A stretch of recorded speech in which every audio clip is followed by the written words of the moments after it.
O governo federal e estados não têm recursos para investir em infraestrutura, né? Que está inclusive se deteriorando.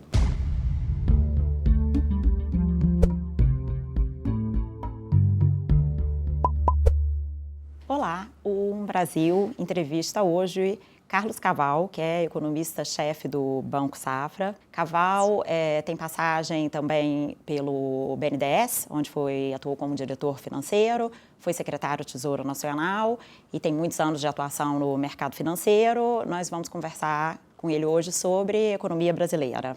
Caval, pode-se dizer que a economia brasileira saiu de vez da recessão?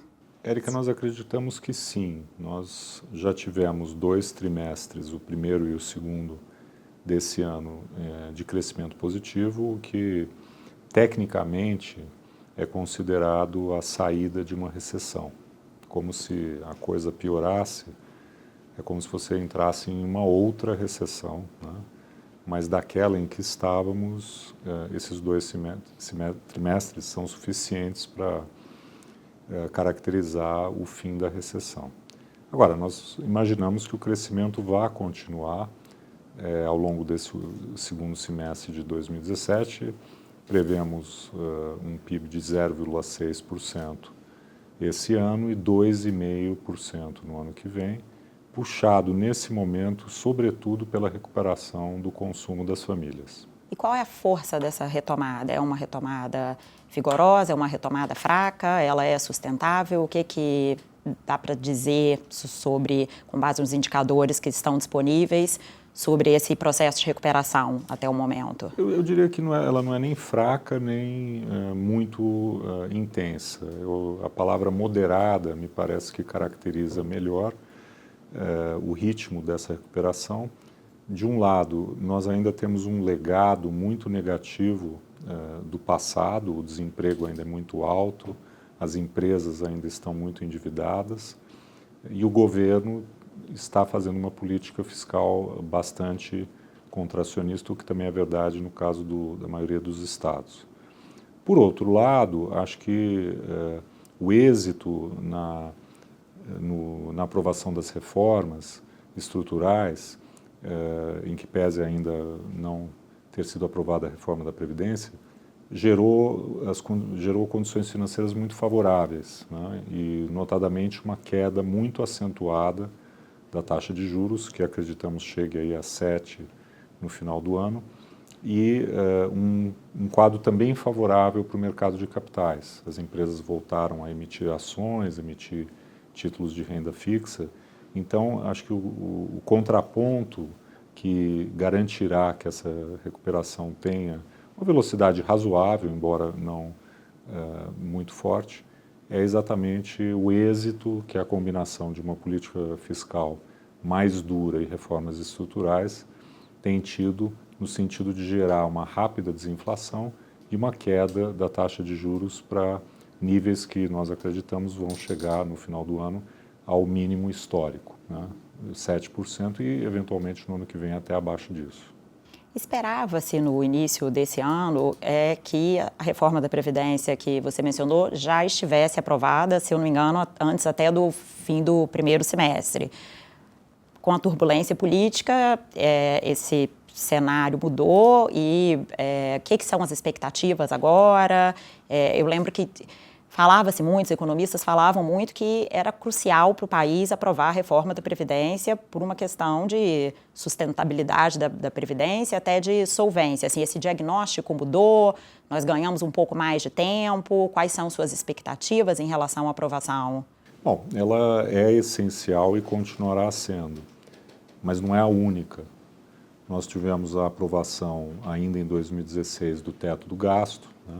Nós tivemos recentemente a aprovação da taxa de longo prazo, que incidirá sobre os empréstimos do BNDES. Nós tivemos uma histórica aprovação da reforma trabalhista, que vai paulatinamente facilitar a flexibilidade do nosso mercado de trabalho e reduzir custos, e outras agendas no plano microeconômico que também têm sido aprovadas e implementadas. O fato é que nós não podemos prescindir da reforma da Previdência. Infelizmente, como você notou, a instabilidade política acabou vitimando, né, a reforma. Acho muito difícil que se aprove antes das eleições. Não obstante isso, medidas já implementadas, a recuperação da atividade econômica e o juro bem mais baixo do que inicialmente se supunha, está gerando, vamos dizer assim, uma mitigação da piora da trajetória da dívida PIB. Hoje nós temos previsões com relação ao patamar da dívida PIB ao final do ano que vem, abaixo de 80%, o que não era o caso alguns meses atrás, mesmo quando a gente supunha que a Previdência pudesse ser aprovada. Então, sim, acho que nós ganhamos um pouco de tempo, né, por essa combinação mais favorável de retomada de crescimento e juro mais baixo, mas é evidente que sem a continuidade do esforço reformista em 2019, notadamente na área da Previdência, na área tributária e outras, todo esse esforço vai acabar se perdendo e a gente pode voltar novamente a uma instabilidade e crise, né, que vivemos aí em 2015 e 2016. Você falou você acha improvável que ela seja aprovada até a eleição. O governo tem falado da possibilidade de aprovação, ainda que de uma versão diluída da reforma até o fim desse ano. É improvável? Te parece improvável? Achamos difícil, né? Acho que a janela de oportunidade ela se estreitou muito, o que não quer dizer que é impossível, né? Mas vamos dizer, se a gente for atribuir uma probabilidade, eu atribuiria uma probabilidade menor do que 50%. Mesmo de uma versão reduzida, que Exato. se dizem diluída ou reduzida. Acho que essa é a visão consensual hoje, o que quer dizer que, no jargão do mercado, a gente não vê que isso esteja precificado, a aprovação. Se ela vier, tanto melhor, né? Provavelmente não será a reforma definitiva, terá que haver um esforço adicional em 2019, enfim, em 2020, seria melhor que já pudéssemos fazer alguma coisa, notadamente a idade mínima. Mas eu diria hoje que a visão do mercado é que a probabilidade não é, vamos dizer, maior do que 50%, é menor, né? Então seria, vamos dizer, um risco positivo, né? Não está no nosso cenário, se vier, tanto melhor. E qual é o limite de tempo que o país tem para aprovar isso? Se não for esse ano, ficar para depois da eleição, até quando podemos esperar sem consequências, essas consequências negativas que você falou? Um dos motivos pelos quais há dificuldade de aprovar esse ano é que muitos parlamentares que até entendem a necessidade da reforma julgam que não é uma reforma a ser feita no final de um governo, num ano que antecede eleições, que ela tem que ser feita no ano inicial de um governo. A última reforma da Previdência relevante que nós tivemos, a reforma da Previdência do setor público, uma reforma constitucional, foi feita no primeiro ano do governo Lula. Então, se nós não conseguirmos fazer essa reforma em 2019, mais tardar 2020, está muito claro que não há disposição política de fazê-la, né? Então, acho que aí, novamente, nós vamos entrar numa desconfiança com relação à trajetória da dívida pública, a situação fiscal e estrutural, e aí os preços vão refletir isso com alta de dólar, alta de juros e desaceleração da economia. Então, o ciclo político que hoje nos desfavorece, em 2019 deverá nos favorecer. Então não há nenhum motivo, né, para que ela não seja aprovada em 2019, a não ser que você tenha um presidente da República que seja contrário a ela e não mobilize a sua base de apoio, a sua popularidade recém-conquistada para isso. Então eu acho que tem que ser aprovada ao longo de 2019. O cenário político parece muito incerto ainda, né, para 2018. Isso cria uma incerteza muito grande. Não parece estar, essa incerteza não parece estar se refletindo nos preços dos ativos do Brasil atualmente no mercado financeiro, né? Por quê? Não, porque, veja, há uma tese com a qual eu não concordo, que a economia descolou da política. Isso não é verdade. A economia ela não descola da política, os mercados não descolam. Eles têm uma atenção muito grande com relação a isso. O que está acontecendo hoje é que nós estamos tendo um período de instabilidade política, mas com governabilidade, né? Com aprovação de reformas. Desde os eventos de maio último, nós aprovamos a reforma trabalhista, aprovamos a taxa de longo prazo do BNDES. Então, há governabilidade, a equipe econômica continua atuando, temos tido privatizações, né? Há uma visão majoritária no mercado de que vai ser eleito um presidente pró-reformas. Esse é o cenário base, né? Se em algum momento a evolução do quadro eleitoral claramente sugerir que esse não é o caso, aí vai haver, evidentemente, uma mudança no humor do mercado por tudo que eu havia dito anteriormente. A continuidade das reformas é crucial. E aí como que essa instabilidade tende a chegar à economia real? Qual que é o processo? Você começa com um processo de depreciação de ativos, queda de preço de ação, desvalorização do real? No mercado financeiro você passa a ter, né, normalmente os preços mais sensíveis, o dólar e a bolsa, reagindo desfavoravelmente. Isso afeta a curva de juros de longo prazo, né, e cria, por exemplo, o que a gente chama um aperto de condições financeiras, né? Quer dizer, a bolsa cai, o juro sobe, né?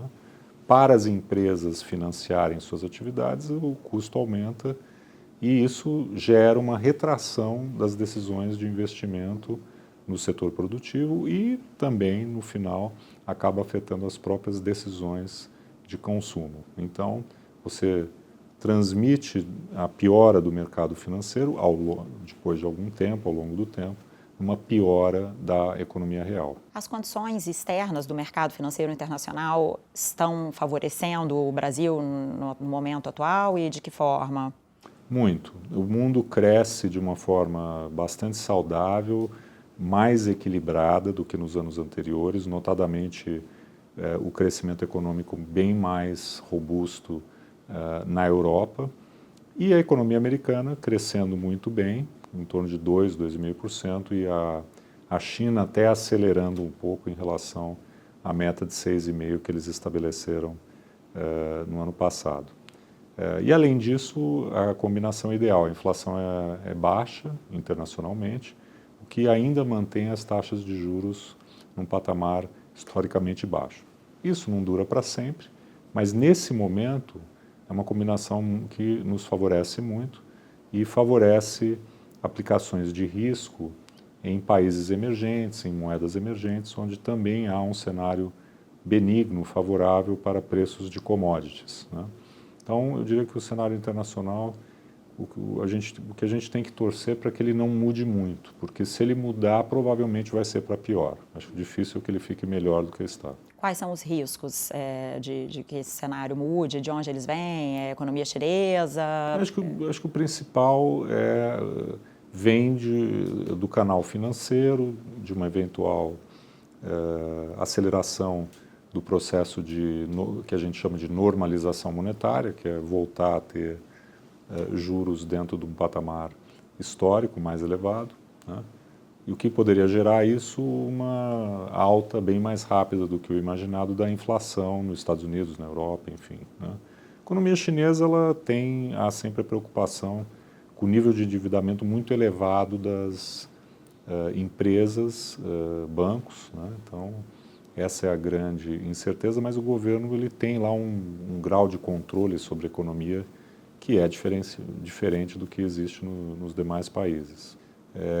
Há o risco geopolítico, o episódio da Coreia, mas que permanece como um risco de cauda, ou seja, pode ser que sejamos surpresos por um acidente, alguma coisa, né, que desencadeasse um conflito na Península Coreana, que tem uma importância econômica muito, muito grande, né? Então é um risco também monitorado.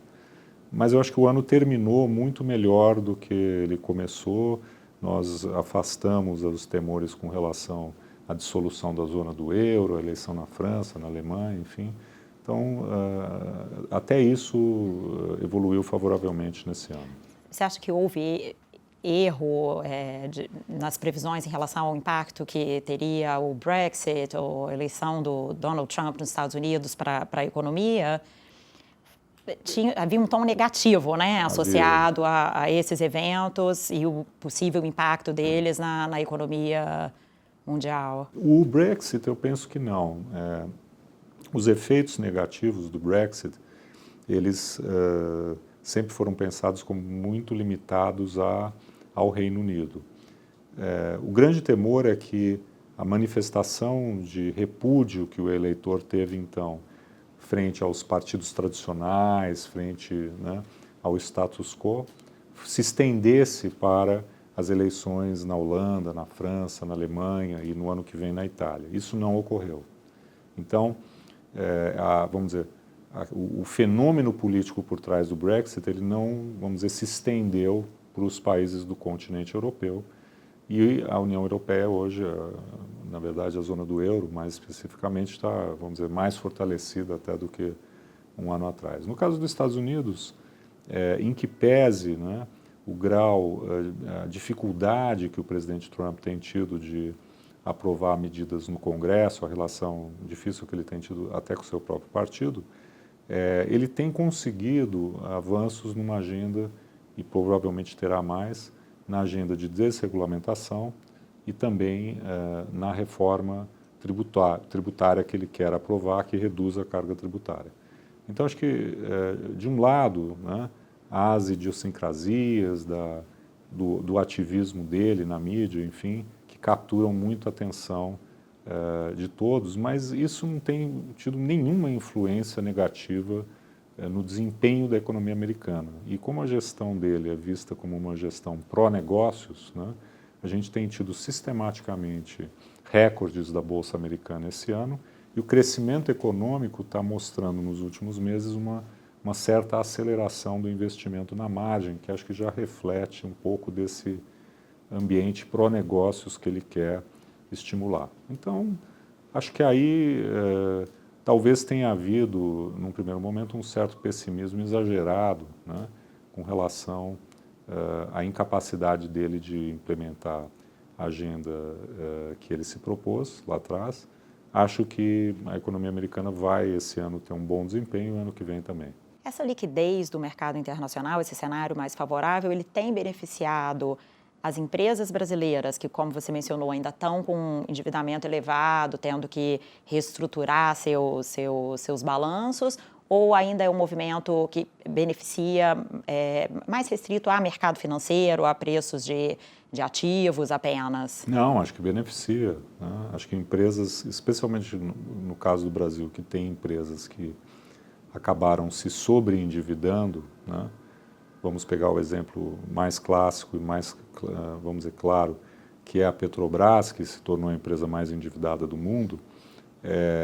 Ela está, de fato, fazendo um trabalho muito importante de reestruturação, aliás, espetacular na nova gestão, tanto do lado dos seus ativos, de venda de ativos, de redução de custos, enfim, de se tornar mais eficiente, mas também um notável trabalho de gestão de dívida, onde ela está alongando a sua dívida, né, a custos mais baratos do que ela gozava até pouco tempo atrás, e certamente isso tem a ver com esse ambiente de juros mais baixos. Então, ajuda muito, sim, tanto o juro baixo lá fora, como especialmente, aí já era baixo, né, uma grande novidade que é o juro muito baixo aqui no Brasil, né, para as empresas e consumidores endividados em moeda local, né? Então isso é sem dúvida muito importante. E o cenário para investimento, você já percebe um cenário melhor, o investimento começa, você falou que a recuperação até agora ela tem sido basicamente impulsionada pelo consumo das famílias.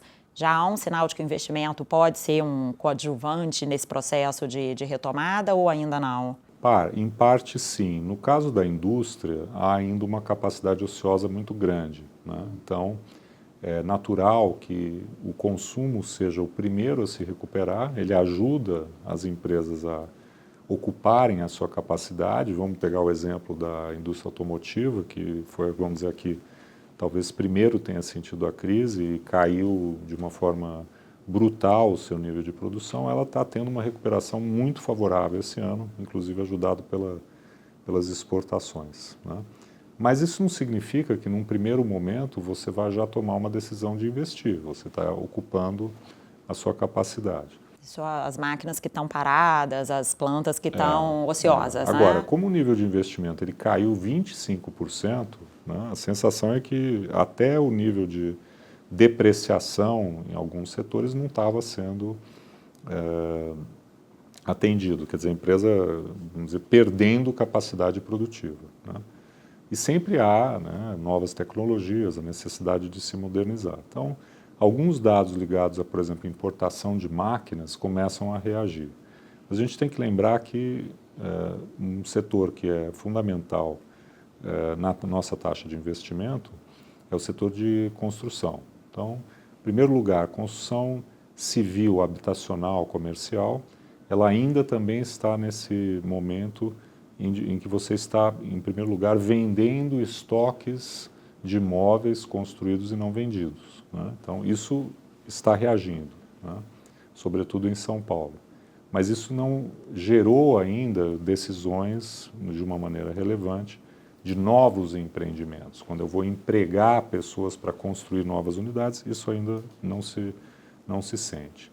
E aonde a gente está mais atrasado e onde a situação, vamos dizer assim, involuiu, é na parte de infraestrutura. Porque, em primeiro lugar, o governo federal e estados não tem recursos para investir em infraestrutura, né? Que está, inclusive, se deteriorando, claramente. As privatizações feitas no governo anterior, elas fracassaram, né? Tanto por premissas econômicas irrealistas, e a economia caiu muito, como pelos efeitos da Lava Jato, né? Então, muitas empresas ligadas, que foram atingidas pelo Lava Jato, adquiriram concessões e não tem hoje como tocar as obras, estão devolvendo essas concessões para a União, né? Então, o aeroporto de Viracopos, o aeroporto do Galeão, vamos dizer, a gente está voltando para trás, né? E o governo vai ter que reprivatizar, né, coisas que voltaram para suas mãos. As novas privatizações, elas estão indo muito bem, mas só que demora um pouco para você começar efetivamente a ter o efeito econômico disso, emprego, né, gerar emprego e renda quando você efetivamente começa as obras, né? Então, essa parte está muito ruim, né? Então, vamos dizer, da indústria para a construção civil, né, para a infraestrutura, a gente tem três realidades que estão um pouco diferentes e explicam porque a retomada do investimento vai ser mais lenta do que a do consumo. E quanto que isso constrange a nossa capacidade de crescimento ano que vem, nos próximos anos? No ano que vem, vamos dizer, nos próximos 2 anos, talvez 3 anos, não, porque a capacidade ociosa ainda é muito grande. Mas depois disso você depende do investimento voltar, né?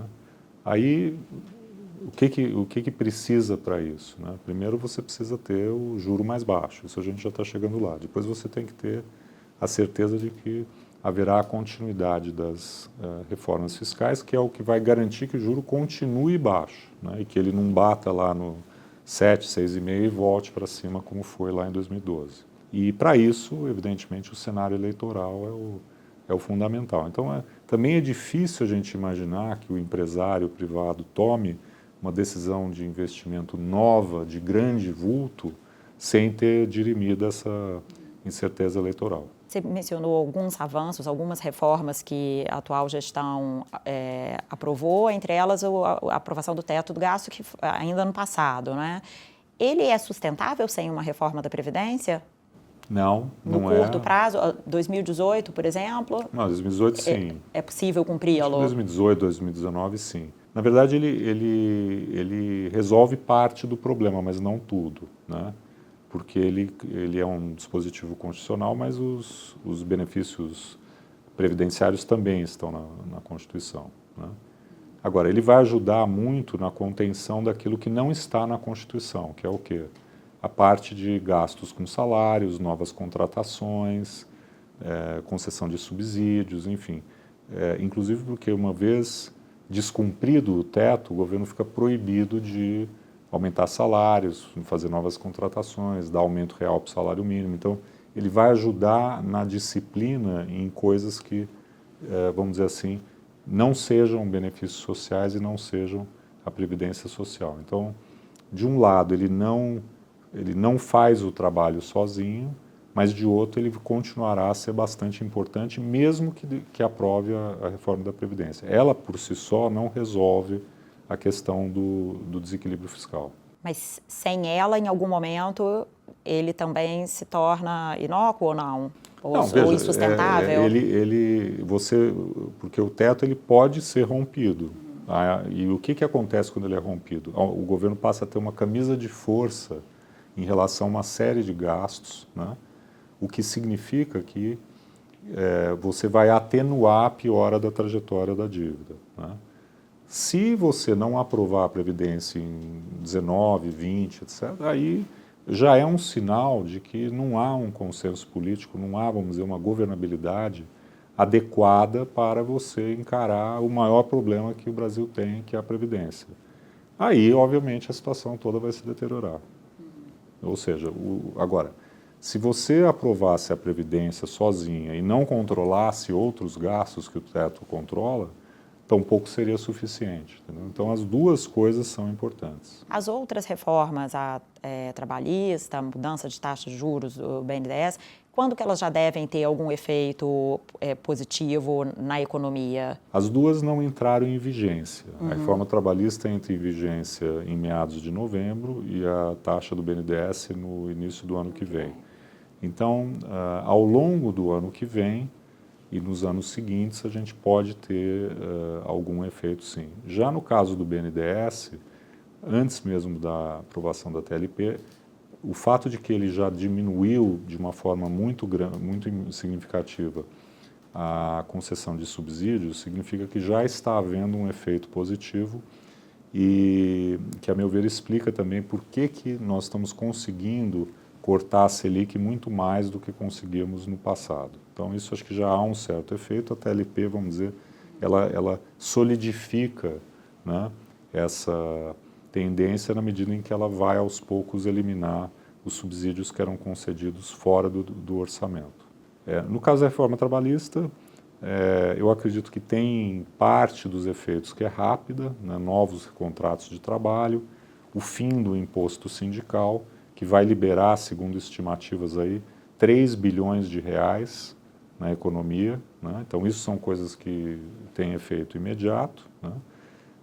E tem coisas que demoram mais. Por exemplo, no sistema bancário, o grande problema é o grau de judicialização, né? Como isso, quem está regido por contratos antigos, isso vai ainda continuar por algum tempo, isso acho que vai demorar um pouco de tempo para que você tenha essa economia, né, de custos trazido pela menor judicialização. Então, acho que tem coisas mais de curto prazo, mas eu acho que nós já vamos começar a sentir isso em 2018, sobretudo por uma maior flexibilidade, estimulando as empresas a contratar mais. Isso acho que vai ajudar no ano que vem já. Uma outra reforma que é muito mencionada por vocês, economistas, é a reforma tributária. Assim, o quão essencial ela é para o país? Você acha que isso também entra no horizonte de reformas necessárias, urgentes para o próximo governo? Eu acho que entra depois da Previdência. Acho que ela também é uma reforma complexa, embora a complexidade seja bem diferente. A Previdência tem uma divisão ideológica muito forte entre partidos de esquerda, partidos do centro e da direita. Já na reforma tributária, as duas principais questões, a ICMS, é uma reforma que diz respeito sobretudo aos estados, né? Então é a chamada questão federativa que está em jogo. Não há uma divisão entre esquerda e direita, há uma divisão entre estados ricos, estados pobres e assim por diante, né? No caso da reforma da PIS/COFINS, é uma discussão inteiramente dentro do setor privado, né?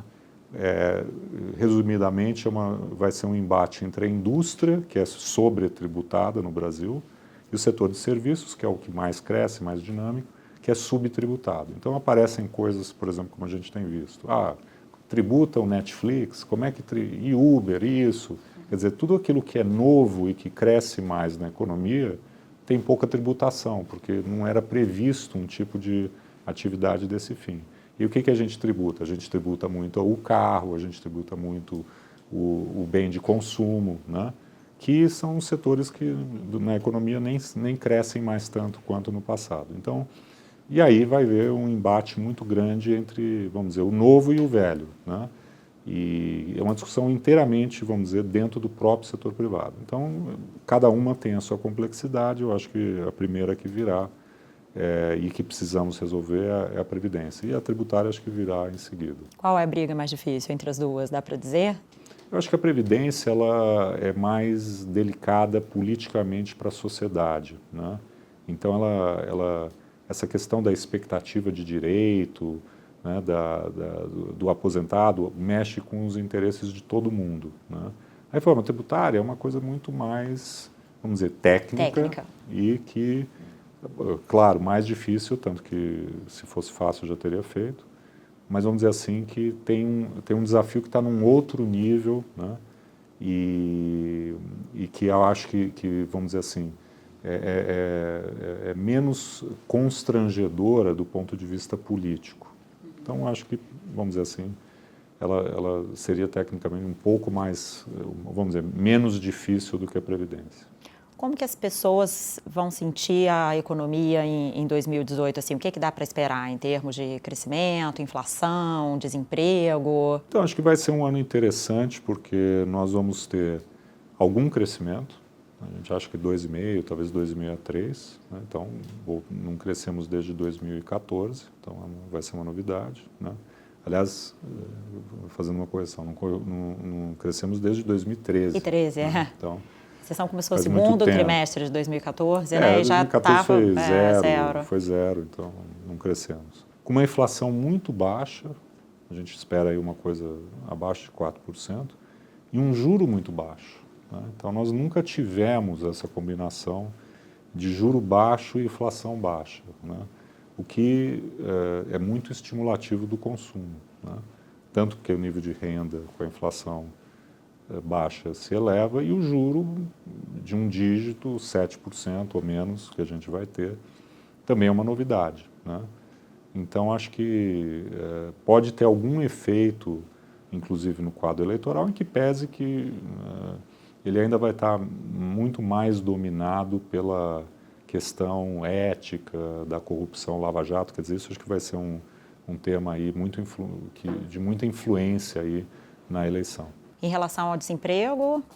Desemprego, achamos que ele cai, né? Ainda vai ficar elevado, ainda vai ficar acima de 10%, né? Provavelmente ele cai aí para alguma coisa mais em torno de 11%, hoje ele está em 12 e pouco.